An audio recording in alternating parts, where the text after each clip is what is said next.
A train crosses a platform 100 meters long in 60 seconds at a speed of 45 km per hour. The time taken by the train to cross an electric pole is 45 km per hour వేగం గల రైలు 100 మీటర్ల పొడవు ఉన్న ప్లాట్ఫామ్ని 60 సెకండ్లలో దాటితే అది ఒక current స్తంభం దాటడానికి పట్టే సమయం.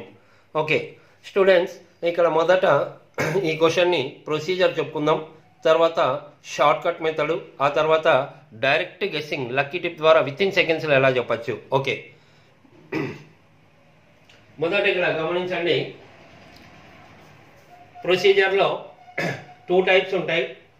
ట్రైన్ ఒక స్తంభాన్ని దాటినప్పుడు టైప్ ఏ అంటాం, అది distance equal time into speed. అప్పుడు ట్రైన్ లెంత్ మాత్రమే ఉంటుందండి ఒక ట్రైన్ స్తంభాన్ని కానీ మనిషిని కానీ దాటితే.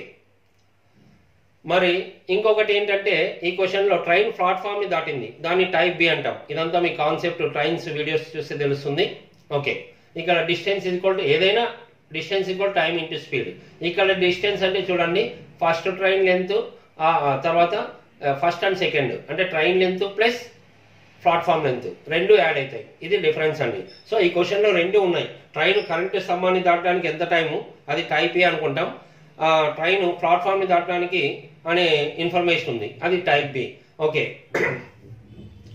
మరి ఇక్కడ కరెంట్ స్తంభాన్ని దాటుతున్నప్పుడు మనం చూడండి, డిస్టెన్స్ అంటే ట్రైన్ లెంత్ ఎంతో క్వశ్చన్లో ఇవ్వలేదు కాబట్టి ఆ ట్రైన్ లెంత్ అలాగే రాసాం. టిఎల్ అంటే ట్రైన్ లెంత్, రైలు పొడవు.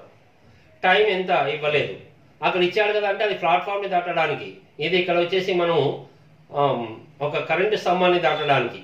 ఓకే, సో ఇది క్వశ్చన్ మార్క్. స్పీడ్ ఇచ్చాడు 45 km/h. ఇంకా దీన్ని మీటర్స్ పర్ సెకండ్లోకి చేంజ్ చేయాలండి, అందుకే ఇది తీసేసి ఇంటూ 5/18 మీటర్ పర్ సెకండ్లోకి వస్తుంది. ఇదంతా మీరు కాన్సెప్ట్లో గమనించవచ్చు. ఓకే, ఇక్కడ మనము ఏమీ క్యాలిక్యులేట్ చేయలేమండి. ఇక్కడ కరెంటు స్తంభాన్ని ఎంత టైంలో దాటుతుంది క్వశ్చన్ మార్క్. ఈ క్వశ్చన్ మార్క్ అనుకోవాలంటే ఇక్కడ కూడా ఇది క్వశ్చన్ మార్కే. ట్రైన్ లెంత్ ఎంతో తెలియదు, ట్రైన్ లెంత్ ఎంతో రైలు పొడవు ఇచ్చింటే ఇక్కడ క్వశ్చన్ కంప్లీట్ అయ్యేది. కాబట్టి నెక్స్ట్ ఇక్కడికి వస్తాం టైప్ బిలోకి. ట్రైన్ ప్లాట్ఫామ్ని దాటుతున్నప్పుడు డిస్టెన్స్ అంటే రెండు యాడ్ అవుతాయి, train length platform length. Train length తెలియదు, ప్లాట్ఫామ్ లెంత్ 100 మీటర్స్. సో రెండు యాడ్ చేస్తే ట్రైన్ లెంత్ తెలియదు కాబట్టి ప్లస్ 100 మీటర్స్. టైం ఇచ్చాడు 60 సెకండ్స్ ప్లాట్ఫామ్ దాటడానికి. Speed 45 km/h. ఇక్కడ కూడా చూడండి, km/h తీసేసి 5/18 మీటర్ పర్ సెకండ్ ఖచ్చితంగా మార్చాలి. ఎందుకనేది చాలా డీటెయిల్గా మీరు కాన్సెప్ట్లో చూసుకోవచ్చు. ఓకే, మరి ఈ క్యాలిక్యులేషన్ చేసి ఎంతో కొంత రిజల్ట్ వస్తుందండి. ఇదంతా ఈ క్యాలిక్యులేషన్ ఇక్కడ ఉంది చూడండి, 60 × 45 × 5/18. 9 టేబుల్, 9 2s 9 5s. అదే 2తో మీకు 60ని కట్ చేస్తే 30 × 5 150 × 5 750. ఏంటి ఇదంతా చేస్తే 750 మీటర్స్. మీటర్ ఎలా వస్తుందంటే ఇదో సెకండ్స్ క్యాన్సిల్ అయిపోతుంది, 750 మీటర్స్. ఏంటిది ట్రైన్ లెంత్ ప్లస్ 100 మీటర్స్. మరి ట్రైన్ లెంత్ ఎంత అంటే ఇక్కడ చూడండి, ట్రైన్ లెంత్ ఎంత అంటే ప్లస్ 100 ఇటువైపు పోతుంది. ఎంత 650 మీటర్స్. ట్రైన్ లెంత్ అడిగితే 650 మీటర్స్ అండి. మరి ఇప్పుడు క్వశ్చన్ ఎక్స్టెండ్ చేసుకోవాలి. మనకేంటి ట్రైన్ లెంత్ కాదు అడుగుతున్నది, ఇక్కడ ఉన్న టైం. కాబట్టి ఇక్కడ ఉన్న 650ని ఇక్కడ రాసుకుంటే ఇప్పుడు మన క్వశ్చన్ కనెక్ట్ అవుతుంది చూడండి. ఓకే, ఇక్కడ ఈ ట్రైన్ లెంత్ని ఈ ట్రైన్ లెంత్ ఉన్న చోట 650 మీటర్స్ రాసామండి. అప్పుడు ఇక్కడ 650 మీటర్స్ క్వశ్చన్ మార్క్ ఎంతో చెప్పచ్చు. ఓకే, మరి ఇక్కడ క్యాలిక్యులేషన్స్ చూడండి, ఇక్కడ నుంచి ఇటువైపే క్యాన్సిల్ చేసుకోవచ్చు. ఇక్కడ 9 2s 9 5s. మరి అదే 5తో ఇక్కడ 650ని క్యాన్సిల్ చేస్తే 5 1s 5 3s 50 130 ఉంటుంది. మరి ఈ 5తో ఈ 130ని క్యాన్సిల్ చేస్తే 5 2s 5 6 పోతుంది 26. ఇటువైపు 26 ఉంది, ఇటువైపు ఏమీ లేదు, ఇక్కడ 2 ఉంది అంటే డివైడెడ్ బై 2 ఇటువైపు వస్తే ఇంటూ అవుతుంది. So 2 × 26 52 seconds. ఇది ప్రొసీజర్. మరి షార్ట్ కట్ మెథడ్ ఏ విధంగా చేయొచ్చు ఇక్కడ చూడండి. ఓకే, షార్ట్ కట్ మెథడ్లో చూస్తాం. షార్ట్ కట్ మెథడ్లో అంటే 2 బేసిక్ పాయింట్స్ ఉంటాయండి. ట్రైన్ ఒక స్తంభాన్ని దాటడానికి అంటే ఎంత టైమో తెలియదు, అదే కనుక్కోవాలి. ఆ టైంలో ఇది బేసిక్ పాయింట్ అండి. ట్రైన్ ఒక స్తంభాన్ని దాటింది అంటే ఆ టైంలో తన పొడవు ఎంత ఉంటే అంత, ట్రైన్ లెంత్ ఎంత ఉంటే అంత డిస్టెన్స్ కవర్ చేసినట్టు. ఓకే, అదే రాసాం. తర్వాత ప్లాట్ఫామ్ని 60 సెకండ్లో దాటుతుంది. మరి ప్లాట్ఫామ్ని దాటిందంటే ఆ టైంలో train length plus platform length రెండింటినీ కవర్ చేసినట్టు, రైలు పొడవు ప్లాట్ఫామ్ పొడవు, అదే రాసాం. ఇక ట్రైన్ లెంత్ ఎంతో తెలియదు కాబట్టి ఇక్కడ కూడా తెలియదు. ప్లాట్ఫామ్ లెంత్ ఇచ్చాడు 100 మీటర్స్. ఓకే, అది ఇచ్చిండేదే రాసామండి. ఇది బాగా ఉపయోగపడుతుంది, కొంత బేస్ ఉండాలి. ఓకే, ఇంకా ఇక్కడ షార్ట్ కట్ మెథడ్ అంటే స్పీడ్ హైలైట్ చేయాలండి మనం 45 km/h. ఈ స్పీడ్ని మీటర్ పర్ సెకండ్ అదంతా కాన్సెప్ట్లో ఉంటుంది. డైరెక్ట్ షార్ట్ కట్ మెథడ్ ఇక్కడ మిగతా స్టూడెంట్స్ అర్థం చేసుకోవాలి. ఇది షార్ట్ కట్ మెథడ్ ద్వారా ఎలా రాయొచ్చు అంటే ఇలా ఉంటే ఎప్పుడైనా కానీ km/h ఉన్నప్పుడు ఆ 45 అలాగే రాయండి. ఒక 0 యాడ్ అవుతుంది. 0 యాడ్ అయ్యి మీటర్స్ లెక్క కన్వర్ట్ అవుతుంది. ఎందుకనేది నేను ప్రొసీజర్ వీడియోస్ మీకు కాన్సెప్ట్లో చెప్పానండి. 450 మీటర్స్ 36 అనేది కోడ్. ఇంకా ఇక్కడ న్యూ స్టూడెంట్స్ అర్థం చేసుకోవాలి. ఇది డైరెక్ట్ షార్ట్ కట్ మెథడ్ అండి. ఇది ఎందుకు ఇలా రాస్తామో మీరు trains find the time part 1లో మీరు చూస్తే చాలా క్లారిటీ వస్తుందండి. ఆ వీడియోస్లో ఉంటాయి. ఇది డైరెక్ట్ షార్ట్ కట్ మెథడ్. ఇలా ఉన్నప్పుడు 450 మీటర్స్ అని రాసుకోవాలి. ఇంకా 36 అది ఫిక్స్ అండి, ఇది కోడ్. 450 మీటర్స్ 36 సెకండ్స్ అని ఏ స్పీడ్ అయినా ఇలా రాసుకోవచ్చు. అక్కడ ఉన్న స్పీడ్ అలాగే రాసేది. km/h ఉన్నప్పుడు ఒక 0 అంటే అది మీటర్లను తెలియజేస్తుంది. టైం 36 సెకండ్స్ అనేది ఫిక్స్ కావాలి. ఓకే, అంటే 450 మీటర్లకి 36 సెకండ్లు పడుతుందండి. మరి ఇంకొక టైం ఇచ్చాడు క్వశ్చన్లో 60 సెకండ్లు. ఏది ప్లాట్ఫామ్ మీద దాటడానికి. కాబట్టి ఇక్కడ మొత్తం డిస్టెన్స్ అంటే ట్రైన్ లెంత్ ప్లాట్ఫామ్ లెంత్ ఇది రెండు యాడ్ చేసి train length platform length 100 metres. Okay, platform length ఇచ్చాడండి క్వశ్చన్లోనే, అదే రాశాం 100 మీటర్స్. దీనికి 60 సెకండ్లు అన్నాడు. ఓకే, మరి ఇదంతా క్వశ్చన్ మార్క్ అనుకుంటే ఇది ఎంతో చెప్పచ్చండి. 450కి 36 అయితే దీనికి 60 సెకండ్లు అని. కాబట్టి ఇక్కడ క్వశ్చన్ మార్క్ ఉన్నప్పుడు కొద్దిగా మార్చుకోండి. ఇక్కడ 36కి 450 మీటర్లు చూడండి. 36కి 450 మీటర్లు అయితే 60కి ఎంత? సో 60కి ఎంత? సో ఇక్కడ 450/36 ఇంటూ 60 ఇదంతా క్యాన్సిల్ చేస్తే 750. ఏంటి 750 అంటే 60 సెకండ్లకి పట్టే దూరం. సో ఇదంతా ఇక్కడ 750 రాసుకుంటే మనకు క్లారిటీ వస్తుంది. చూడండి అక్కడ ఉన్న 750 ఇక్కడ రాసుకుంటే అంటే దీని అర్థం ఏంటంటే ఈ బాక్స్ ఇదంతా 750. మరి ఇది 750 అంటే ట్రైన్ లెంత్ ఎంత అంటే 750లో 100 తీసేయండి 650. అప్పుడే అర్థమవుతుంది. ట్రైన్ లెంత్ ప్లస్ 100 యాడ్ చేస్తే 750. ట్రైన్ లెంత్ 650 అండి. ఓకే, మరి మన క్వశ్చన్ ఏమడుగుతున్నానండి, ఇక్కడ రైలు ఒక స్తంభాన్ని దాటడానికి అంటే తన లెంత్ తాను దాటుకోవడానికి ఎంత టైం, తన లెంత్ ఎంత అంటే ఇదో ఇప్పుడు 650 అని ఇక్కడ అర్థమైపోయింది.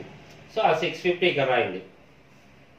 మరి 650 అక్కడ రాస్తే ట్రైన్ లెంత్ 650 కాబట్టి ఇక్కడ 650 రాయండి. ఇప్పుడు క్వశ్చన్ క్లారిటీ వస్తుంది చూడండి. ఇప్పుడు ఇక్కడ ఏంటంటే దీని అర్థము 650 ఒక 100 ఎంత అండి 750 మీటర్స్కి ఎంత టైము 60 సెకండ్స్. దీన్ని బేస్ చేసుకొని 650 మీటర్స్కి ఎంత, కాబట్టి ఇక్కడ 650కి ఎంత అన్నప్పుడు మీరు గమనించండి. ఇంకా ఆప్షన్స్ ఫేవర్గా ఉన్నాయి చూడండి. 750 కన్నా తక్కువ ఉంది, ఇది 60 కన్నా తక్కువ ఉండాలి.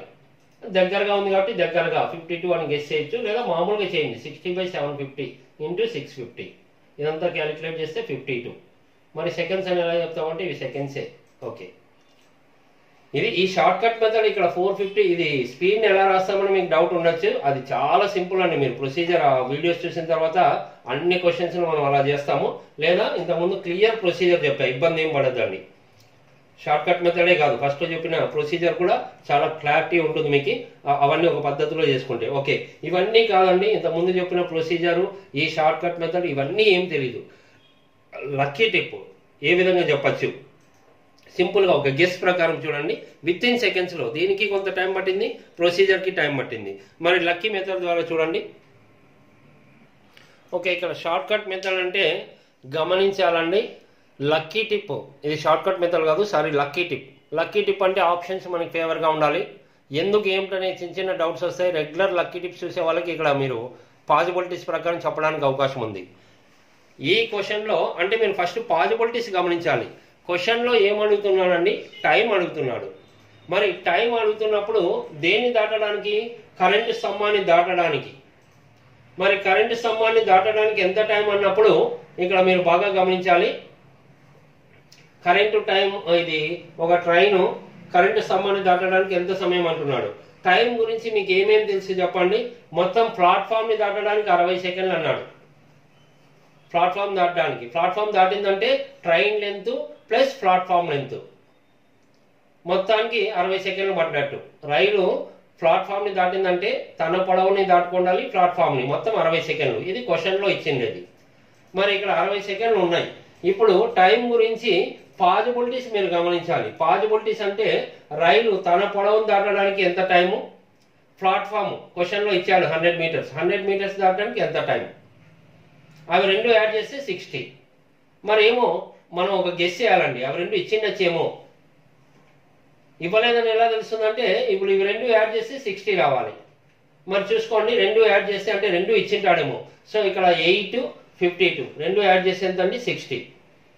ఇక్కడ కూడా చూడండి ఆప్షన్స్ 8 సెకండ్స్, 52 సెకండ్స్, 1 మినిట్. చివరిది చెప్పలేము, యాక్చువల్ సమాచారం లేదు అని డేటా ఎనాలిటిక్స్ అంటే ఓకే. ఇక్కడ 1 నిమిషం అంటే ఇది సెకండ్ ఉంది, ఇది సెకండ్ ఉంది. 1 నిమిషం అంటే ఏంటండి 60 సెకండ్లు. ఓకే, చూస్తానే మీరు ఇక్కడ ఒకటైతే చెప్పొచ్చండి, చెప్పలేము అనేది డౌట్ తీసేయండి. 3 ఆప్షన్స్, 3 ఆప్షన్స్లో ఎవరైనా చెప్పొచ్చు, ఇదైతే కాదు. ఎందుకంటే క్వశ్చన్లో చెప్పాడు ప్లాట్ఫామ్ దాటడానికి 60 సెకండ్లు అన్నప్పుడు ఇక్కడ 1 నిమిషం అంటే అది 60 సెకండ్లే. మరి ఇప్పుడు 60 సెకండ్లు ఉండదు, ఎందుకంటే రైలు స్తంభాన్ని దాటాలంటే తన పొడవును మాత్రమే, కాబట్టి 60 కాదు. మరి ఇక్కడ అది ముఖ్యం కాదండి. ఇక్కడ రెండు యాడ్ చేస్తే ఇక్కడ ట్రైన్ తన పొడవును దాటుకోవడానికి ఒక టైం ఉంటుంది, ప్లాట్ఫామ్ 100 మీటర్స్ దాటడానికి మాత్రమే ఒక టైం ఉంటుంది. అవి రెండు కలిపితే 60, అంటే రెండేవో యాడ్ చేస్తే 8, 52. ఓకే చూడండి, 8, 52 అంటే మీకు డౌట్ వస్తుంది, రెండు యాడ్ చేస్తే 60. ఇక్కడ 8 ఇది 52, లేదా ఇక్కడ 52 ఇది 8. ఇక్కడ ఒక డౌట్, మరి ఇక్కడ ఏ నెంబర్ రాయాలి? కొద్దిగా బాగా గమనించండి. ట్రైన్ లెంత్, ప్లాట్ఫామ్ లెంత్ అన్నప్పుడు మీరు ఇప్పుడు సపోజ్ ఇక్కడ చూడండి, ఇక్కడ 8 ఇది 52 అంటే దీని అర్థం ఏంటండి, ఇది 52 సెకండ్స్, ఇది 8 సెకండ్స్. దీనికన్నా ఇది తక్కువ టైం తీసుకుంటుంది. కానీ బాగా గమనించండి, ప్లాట్ఫామ్ లెంత్ 100 ఉంది. ప్లాట్ఫామ్ లెంత్ కన్నా 100 కన్నా ట్రైన్ లెంత్ జనరల్గా 100 పైనే ఉంటుందండి. మరి ఒక ఇంజన్ అయితే ఒక రకం, మీరు అంటే ఇక్కడ లక్కీ, అందుకే లక్కీ టిప్ అంటుండేది. ట్రైన్ లెంత్, ట్రైన్ చాప్టర్స్ అన్ని చూడండి, మీరు ఆన్సర్స్ చేసినా చేయలేకపోయినా ట్రైన్ లెంత్ ఎప్పుడు జనరల్గా 100 పైన ఉంటుంది. రూల్ అయితే ఏం కాదు. ఇప్పుడు రైల్ ఇంజన్ అయితే ఒకటే ఇంజన్ ఉందనుకోండి, ఒకటే పెట్టే ఇంజన్, అది కొంత తక్కువ ఉండొచ్చు. కానీ ఇక్కడ ట్రైన్ లెంత్ అన్నాడు. సో ప్లాట్ఫామ్ లెంత్ 100 మీటర్స్ ఉంది, కాబట్టి ఈ ట్రైన్ లెంత్ దీనికన్నా ఎక్కువ ఉంటుంది, 100 కన్నా ఎక్కువ ఉంటుంది అనేది ఒక గెస్ చేస్తే ఇది ఎక్కువ ఉండాలి. ఇది ఎక్కువ ఉండాలంటే ఏంటండి, ఇది 52 సెకండ్స్. సో ఇది 8 సెకండ్స్ రాస్తున్నాం చూడండి. ఓకే చూడండి, మరి ఇది 52, 8 రాస్తే నిజమే అనిపించవచ్చు. ఎందుకంటే ప్లాట్ఫామ్ లెంత్ కన్నా ట్రైన్ లెంత్, ఇది ప్లాట్ఫామ్ లెంత్ 100 కాబట్టి చాలా చిన్నది, 100 కన్నా ఎక్కువ ఉండడానికి ఛాన్స్ ఉంటుంది. గెస్ వర్క్ మాత్రమే అండి ఇది. మరి ఎక్కువ ఉంటుంది అంటే దీనికన్నా ఇది ఎక్కువ ఉండాలి, కాబట్టి ఇది 8, ఇది 52 రాస్తే దీనికన్నా ఇది ఎక్కువ. సో 52 సెకండ్స్ రైలు తన పొడవును తాను దాటుకోవడానికి, అంటే స్తంభాన్ని దాటడానికి అని అర్థమైపోతుంది. సో మీకు తెలియనప్పుడు ఇవి చాలా లక్ అండి. అంటే మనకి ఇక్కడ 8, 52 రెండు ఉండడం వల్ల ఇలా క్వశ్చన్ ఆన్సర్ చెప్పేస్తున్నాం. అలా ఉండకపోతే మీకు డౌట్ రావచ్చు. చాలా ఎగ్జామ్స్లో అలా ఉండడానికి కూడా ఛాన్సెస్ ఉంటాయి. కాబట్టి ఇంక ఏం క్వశ్చన్ తెలియనప్పుడు ఇలా ఉన్నప్పుడు ఉపయోగించుకోవడమే. అంటే మీరు పాజిబిలిటీస్ గమనించాలి. ఇక్కడ టైం అడుగుతున్నప్పుడు 3 రకాల టైం ఉంటాయి. రైలు తన పొడవును దాటుకోవడానికి, ప్లాట్ఫామ్ 100 మీటర్స్ పొడవు దాటుకోవడానికి, ఇంకా మొత్తం తనే ఇచ్చేసాడు. కాబట్టి అవి రెండు ఉండొచ్చు అనే ఒక డౌట్ మీ దగ్గర ఉండాలి. చాలా లక్కీ టిప్స్లో మనం ఇలాంటివి కూడా చేస్తుంటాం. కాబట్టి కొంత ప్రాక్టీస్ ఉంటే మీకు అర్థమవుతుందండి. ఓకే.